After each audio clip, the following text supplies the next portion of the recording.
Good afternoon, students. Today, Jai Ambe Group of School.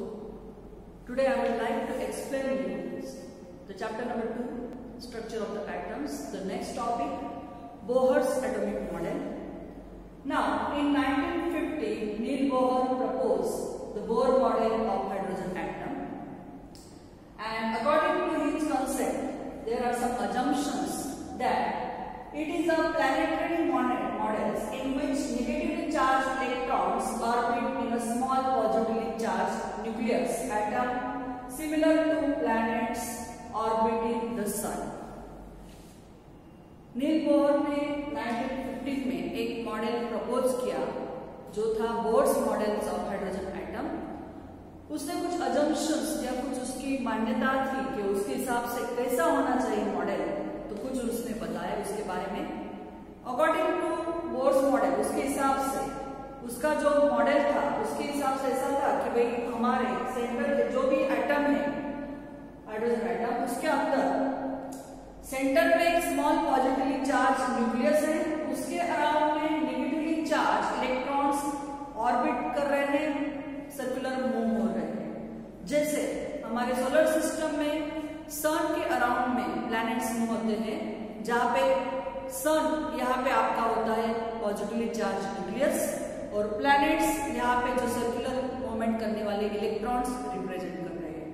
तो उसका पहला अजम्पशन था कि वैसा होना चाहिए कि at the center there should be a small positively charged particle, that is nucleus, and around this nucleus electrons are circularly moved like solar system. Second, electrons revolves around the nucleus of an atom in circular orbits in which energy of the electron is remain constant. इसके हिसाब से electrons move रहे हैं around in a circular orbit around the nucleus और जिसमें electrons की energy जो है वो कांस्टेंट है. अगर यहाँ पे इलेक्ट्रॉन आप पॉजिटिवली चार्ज न्यूक्लियस लेते हैं, पहला उसका सर्कुलर पाथ, उसके बाद दूसरा, तीसरा, तो जो पहला पार्ट होता है सर्कुलर पाथ जिसे हम आगे जाके बोलेंगे स्टेशनरी स्टेट्स, तो हर एक स्टेट में जो इलेक्ट्रॉन्स है उसकी अपनी खुद की एक एनर्जी होती है जो कांस्टेंट होती है. सेकंड उसका अजम्पशन था. Third assumption, these circular paths are called stationary states, and as long as electron remain in the stationary state, it neither absorb nor emit energy. तो भाई इस हिसाब से अगर देखा जाए तो सेंटर के अंदर जो पॉजिटिवली चार्ज आपका इलेक्ट्रॉन न्यूक्लियस है, उसके अराउंड में नेगेटिवली चार्ज इलेक्ट्रॉन्स सर्कुलर हो रहा है like solar systems in which sun is at the center and planets are revolving around it. Second thing is that whatever that electrons, these are revolving around the positively charged nucleus, their energy in that orbit is constant. जिस orbit में वो electrons है और जो nucleus के around में घूम रहे हैं उनकी एनर्जी कांस्टेंट है. अब ये जो सर्कुलर पाथ है उसको कोई स्पेशल नाम होगा और उसी सर्कुलर पाथ को नाम दिया है स्टेशनरी स्टेट्स. स्टेशनरी स्टेट से एनर्जी लेवल भी बोला जाता है और जब तक इलेक्ट्रॉन्स स्टेशनरी स्टेट में रहते हैं, जैसे यहाँ पे दिखाया है पहला स्टेशनरी स्टेट, दूसरा, थर्ड, अपने अपने खुद की जिस स्टेशनरी स्टेट में रहते हैं तब तक electrons neither emits not absorb energy. तब तक इलेक्ट्रॉन्स एब्सॉर्ब या इमिट नहीं करते, रेडिएट नहीं करते एनर्जी, उनकी एनर्जी कांस्टेंट रहती है. Next, if an electron jumps from higher energy level to lower energy level, then it radiates definite amount of energy, and if an electron jumps from lower energy level to higher energy level, it absorbs a definite amount of energy. जब कोई भी electron एक high energy level से lower energy level में jump करता है तब कोई एक डेफिनेट अमाउंट की एनर्जी जो है वो इमिट्स करता है, क्योंकि हाई एनर्जी लेवल का होता है और लोअर वाला लोअर होता है. जब इलेक्ट्रॉन हायर से लोअर लेवल पे आएगा तो नेचुरली उसको इमिट्स करनी पड़ेगी, बाहर देनी पड़ेगी कुछ अमाउंट ऑफ एनर्जी. जबकि इलेक्ट्रॉन लोअर एनर्जी लेवल से हायर एनर्जी लेवल में जाएगा तो नेचुरली उसको एनर्जी चाहिए, तो at that time electron absorb some amount of energy, definite amount of energy, and it jumps from lower energy to higher energy level. Now, whatever the energy released or absorbed by an electron equal to different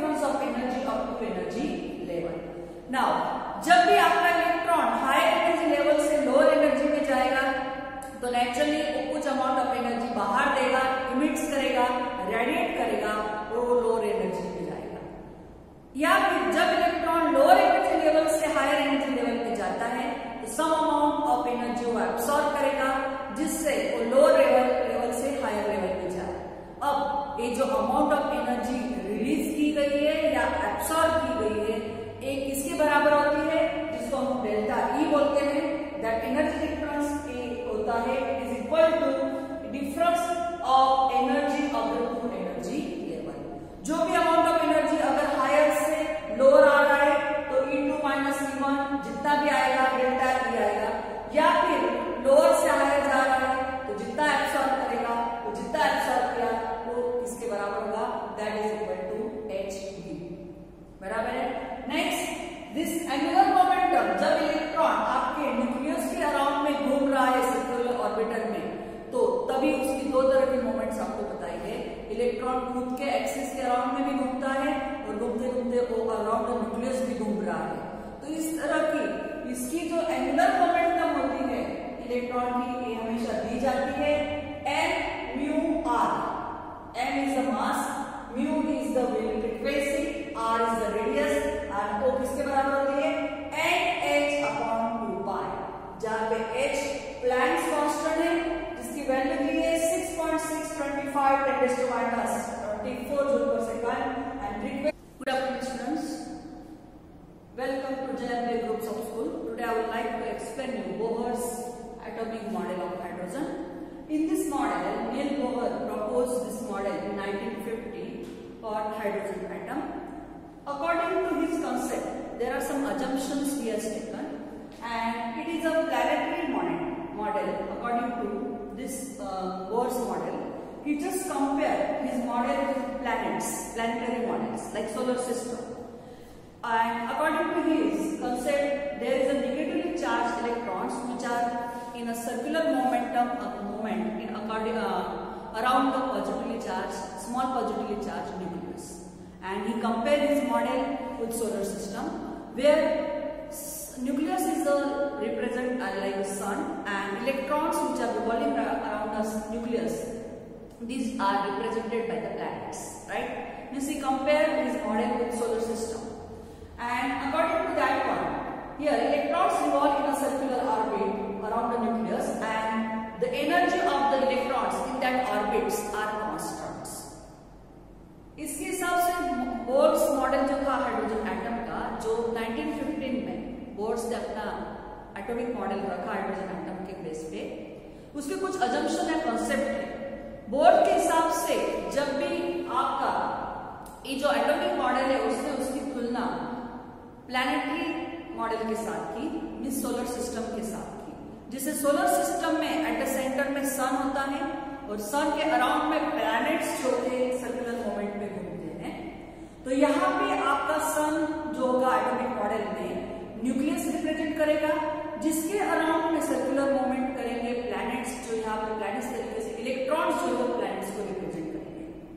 इसके हिसाब से nucleus जो small mass है, positively charge मास, वो nucleus है at the centre, and around this positively charge mass nucleus electron जो negatively charge है एक सर्कुलर मोमेंटम कर रहे हैं, और उस सर्कुलर मोमेंट जब इलेक्ट्रॉन्स उस पॉजिटिवली चार्ज न्यूक्लियस के अराउंड में कर रहे हैं, तब उस ऑर्बिट के अंदर जो एनर्जी होती है इलेक्ट्रॉन की वो कांस्टेंट है। Next, these circular paths are called stationary states. उसी path को stationary states, and as long as electron remains in this stationary path, it neither absorbs or emits energy. Whatever the circular paths around that one nucleus, electrons are in this circular paths, and it is revolving around the nucleus. Now, these imaginary circular paths are called stationary state, energy level. So many names are there. These are imaginary circular paths, right? Now these are given names stationary state. Now in these states, electron neither absorb nor emits energy. Okay. Next, if an electron jump from higher energy level to lower energy level, it emits energy, and here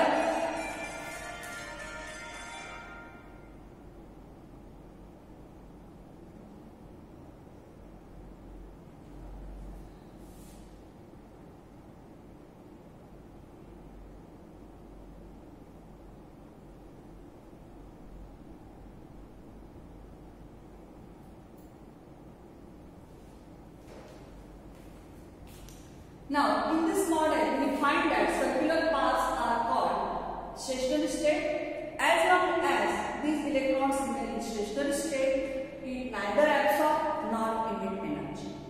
Now, if an electron jumps from higher energy level to lower energy level, it radiates a finite amount of energy. If an electron jumps from lower energy to higher energy, it absorbs a definite amount of energy. Now you find that जब तक electrons को stationery state में रहता है, ना तो energy absorb करता है ना इमिट करता है. It only whatever that energy it remain constant.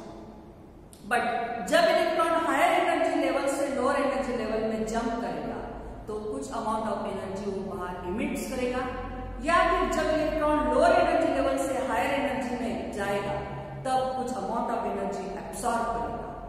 अब ये जो अमाउंट ऑफ एनर्जी जिसने रिलीज की, इमिट की है या एब्सॉर्ब की है, वो होती है equal to the difference of energy of the two energy level. वो दो एनर्जी लेवल के डिफरेंस के बराबर होती है. That is E2 minus E1 is equal to H2, इसके बराबर होता है.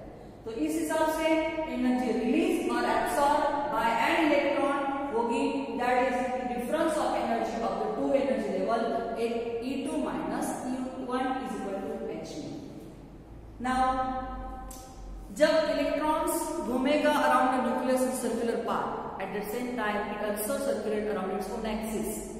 इस तरह की वो इसकी खुद की एक्सियल मोमेंट, और वो जब सर्कुलर मोमेंट कर रहा है आपके न्यूक्लियस के अराउंड में, तब उसका जो एंगुलर मोमेंटम प्रोड्यूस होता है वो होता है m/r which is equal to nh/2y, जहाँ पे h प्लैंक्स कांस्टेंट है, उसकी वैल्यू 6.625 10⁻34 जूल पर second and mu is the frequency.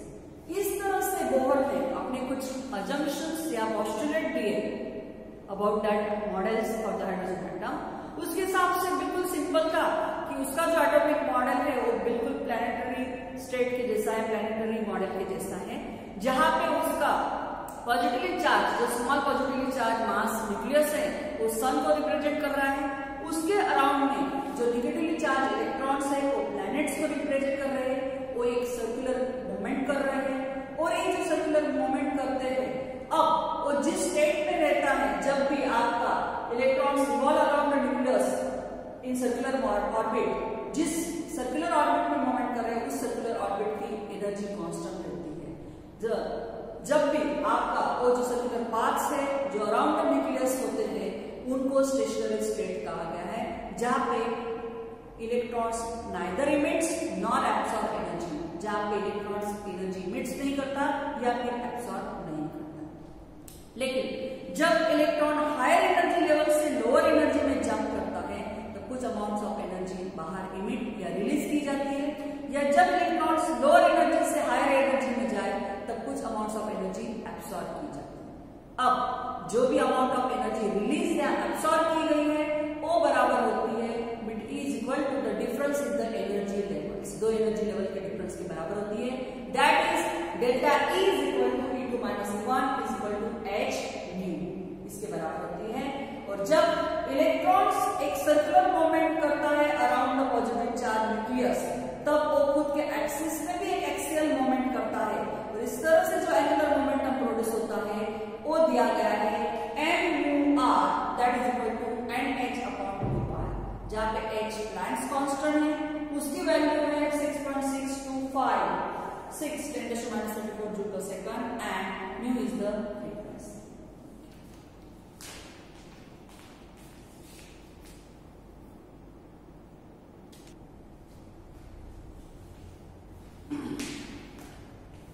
Now in Bohr's assumptions, the next one, whatever they have given for last 5, here again there are the assumptions for the radius and energy also. In Bohr's model, atomic model, he had just given the mostly radius of the nth orbit, and it is given by the equation Rn is equal to 52.9 picometer into n square upon j, where this a 52.9 picometer is the A0. It is the, you can say that one. This factor is there given. J is the atomic number. And next, he also explained the energy of the nth orbit also, and it is given by En is equal to minus 2.18 10⁻18 bracket z square upon n square joule, where 2.18 10⁻18 it is a Rydberg's constant. This is one constant, Rydberg's constants. And next here z is the atomic number and n is the orbits. Means according to Bohr's models, whatever the assumptions or its postulate, you can say that, or you can say that its considerations, he has just assumed the moment, circular moment around that nucleus electrons, and also he given that energy is constant in their stationary orbits, but when it jumps from higher to lower, lower to upper, in that way, whatever that delta E, that difference in energy is given by E2 minus E1. And at the same time, Bohr also explained the angular momentum, that mu r is equal to nh upon 2 pi, where n is the 1, 2, 3, you can say that orbits, h is the Planck's constant, and it is given by 6.6256 10⁻34. And next one, he also explained about the radius and energy also. In next, he given the energy, the radius of the n orbit, and by the equation Rn is equal to 52.9 into n square by j. Okay, if it is for the first orbit, then you have to write here n's value is equal to 1, 2, then in whatever the orbits radius you have to carry out, that you can take it 1. Okay, now it is this one. Next, this A0 is that one, you can say the radius of the that one nucleus, and the energy of the n orbit. The energy of the n orbit is given by this equation, and here Aj is the atomic number and n is the orbits. Here also the value of n is equal to 1, 2, you can say whatever. Next, he has Bohr tried to explain the atomic model of hydrogen, which have only one electrons. Bore ने अपने जितने भी postulate थे उसमें, जैसे last आपने देखे 4 के पास, उसके बाद उसने अपने पोस्टुलेट में रेडियस के बारे में भी एक्सप्लेन किया कि आप n ऑर्बिट का रेडियस भी निकाल सकते हैं. उसके लिए इसने इक्वेशन दिया, that is 52. Rn is equal to, Rn is radius of nth orbit है, जिसका इक्वेशन आएगा 52.9 into n square by j. आप यहाँ पे n की वैल्यू जिस ऑर्बिट की है, फर्स्ट ऑर्बिट का रेडियस निकालना है, तो n की वैल्यू 1 डाल दो, और जिस एटम का है जहाँ पे z की वैल्यू 1 आएगी, उस हिसाब से एटॉमिक हाइड्रोजन का है तो एक्चुअली एटॉमिक नंबर 1 आएगा. उस हिसाब से आप जो भी ऑर्बिट है उस ऑर्बिट के हिसाब से आप निकाल सकते हो रेडियस. उसके बाद आप उसकी एनर्जी भी निकाल सकते हो. तो एनर्जी n ऑर्बिट के लिए उसने इक्वेशन दिया जो था -2.18 z square by n square, जहां पे ये जो फैक्टर दिया है 2.18 इसको रेडबर्ग्स कांस्टेंट कहा जाता है. और इस तरह से बोर ने अपने मॉडल में जितने भी पोस्टुलेट थे उसमें उसने इस तरह से अपना पूरा अजम्पशंस या पोस्टुलेट लिए. इस थ्योरी ने ट्राई किया कि भाई जिस तरह से हाइड्रोजन के एटॉम मॉडल को पूरी तरह एक्सप्लेन करने का, लेकिन बोर्स मॉडल जो था उसके कुछ लिमिटेशंस थे, उस लिमिटेशन के बारे में हम देखेंगे. In Bohr's limitations of the Bohr's theory, Bohr theory was quite successful to explain atomic spectrum of hydrogen atom and other one electron species like helium +1 and lithium +2 ions. Bohr की जो theory थी वो successful हुई कि भाई जो atomic spectrum है hydrogen atom का देने में, जिसमें हाइड्रोजन एटम के पास एक इलेक्ट्रॉन है, तो उसका एटॉमिक स्पेक्ट्रा इसको बारे में एक्सप्लेन करने में बोर्स की थ्योरी तो सक्सेसफुल हुई. और दूसरे इलेक्ट्रॉन्स जैसे दूसरे स्पेसिस थे, जो स्पेसिस आयंस, जैसे उन्होंने यहाँ पे दिया है हेलियम +1 एंड लिथियम कैसे +2. तो ये जो स्पेसिस थे इसमें भी एक ही इलेक्ट्रॉन थे. जैसे आप देखो हेलियम है, it have atomic number 2 and when it lost 1 electron, जब एक इलेक्ट्रॉन लॉस कर देगा नेचुरली इसके पास एक ही electron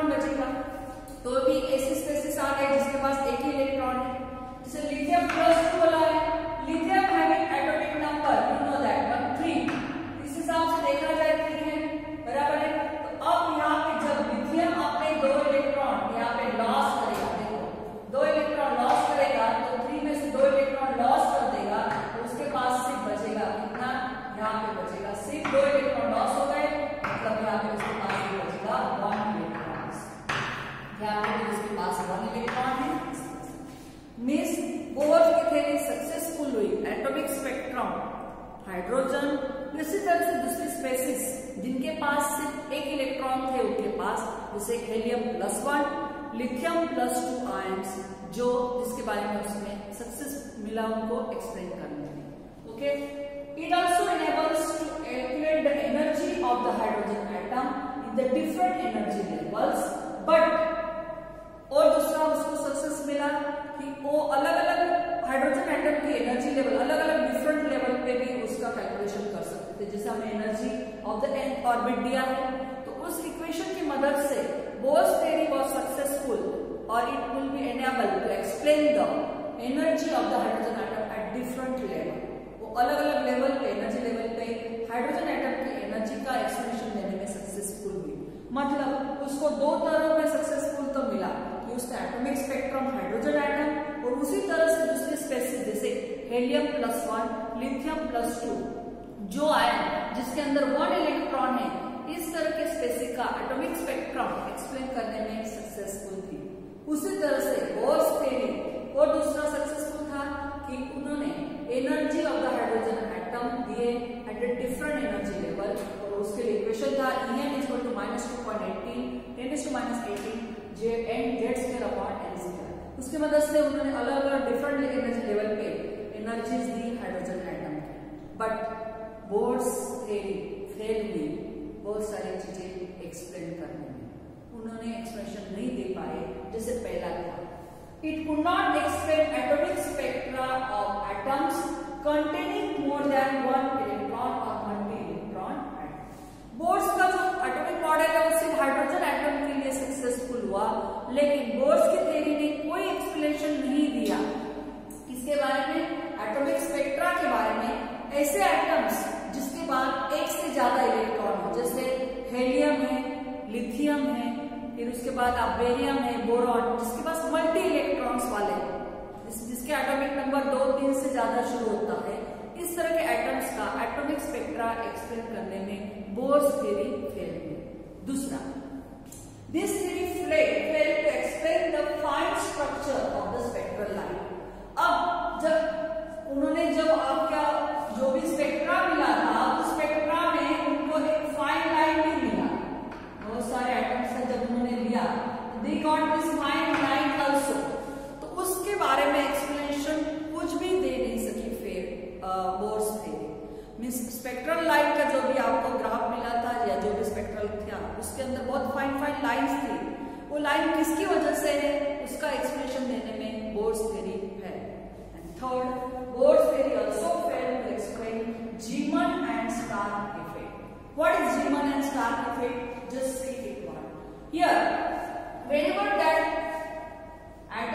whenever we are getting the spectral line, जो spectral lines हमें मिलते हैं, the spectral lines we are getting, अब यहाँ पे इस spectral line का कभी-कभी splitting होता है। ये लाइन जो है split हो जाती है अलग-अलग इसमें because of the electric और magnetic field की वजह से। अगर वहां पे आपका जैसे यहाँ पे जीमस इफेक्ट दिया है, अगर वहां पे मैग्नेटिक फील्ड है तो उसकी वजह से कभी कभी आपके जो स्पेक्ट्रल लाइन है उनका स्प्लिटिंग हो जाता है, स्प्लिट हो जाती है, स्प्रेडिंग हो जाता है because of the presence of magnetic field. Magnetic field हो तो उसकी वजह से जो स्पेक्ट्रल लाइन है उनका स्प्लिटिंग होगा, उस इफेक्ट को बोलते हैं Zeeman effect. And because of the presence of electric field there is also splitting of the spectral lines and this effect is called Stark effect.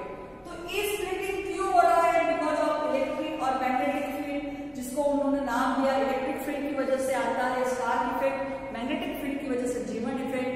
जो स्पेक्ट्रल लाइन का splitting हो रहा था वो बाय फाइन लाइन में या जो भी अलग अलग लाइन मिल रही थी स्पेक्ट्रल लाइंस में, उसका भी एक्सप्लेनेशन देने में बोर्स थ्योरी फेल हुई। इस तरह से बोर्स के 3 लिमिटेशंस मोस्टली है कि बोर्स की थ्योरी में एनर्जी का या फिर जो भी एटॉमिक स्पेक्ट्रा हाइड्रोजन है या फिर जिसके अंदर 1 इलेक्ट्रॉन है, उस तरह एटम्स का, आयंस का तो एक्सप्लेनेशन एटॉमिक स्पेक्ट्रा का दिया, but this theory can't explain properly about the 3 things, and these are mostly that it cannot explain atomic on multi-electrons atom. Second, this theory also can't explain mostly the fine line structure which is between the spectral lines. What is the reason why there are fine lines in spectral lines? This theory can't explain. And next, this theory also can't explain the Zeeman and star effect. This Zeeman effect is just